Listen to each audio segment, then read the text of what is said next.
Thank you, Rebecca. It was 44 years ago today. The Sunshine Skyway Bridge broke apart and 35 people plunged to their deaths.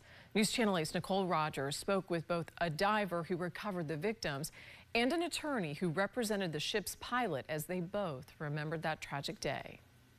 It's a tragedy that defined Florida's West Coast for decades, the Sunshine Skyway disaster. Now, 44 years later, a diver and an attorney are looking back at the day that changed their lives forever. The day was May 9th of 1980. The 19,734-ton Summit Venture freighter, fighting 60-mile-per-hour winds with blinding fog and rain, slammed into the Sunshine Skyway Bridge. Then a chunk of concrete more than 1,200 feet long cracked, and one by one, 6 cars, 1 pickup, and a bus fell into the water below. I was the one who saw the last expression on their face. 35 people were killed, and someone had to dive down and get the bodies. Bob Raiola bravely took on the job.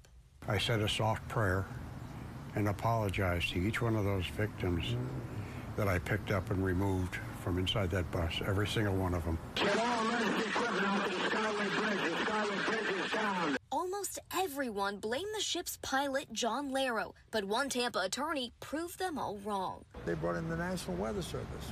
I remember it well. He was on the stand, a guy from North Carolina, I don't recall his name, and he said, "We gave a warning the morning of May 9th.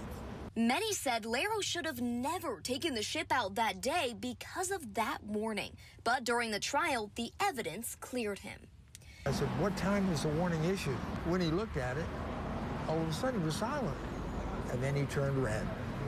And then he turned purple. I said, "Will you please answer the question?" He said, 8:30 a.m.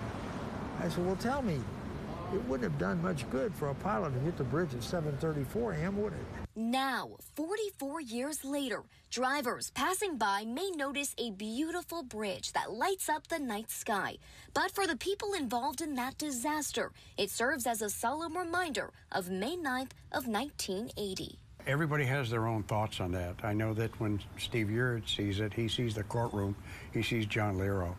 I've been asked this many a times, and when I think of the Skyway, when I see it, unfortunately, I see the victims in that bus, in the upturned bus. 8 months after Laro returned to work, he was diagnosed with multiple sclerosis. That disease took his life in 2002. In Pinellas County, Nicole Rogers, 8 on your side.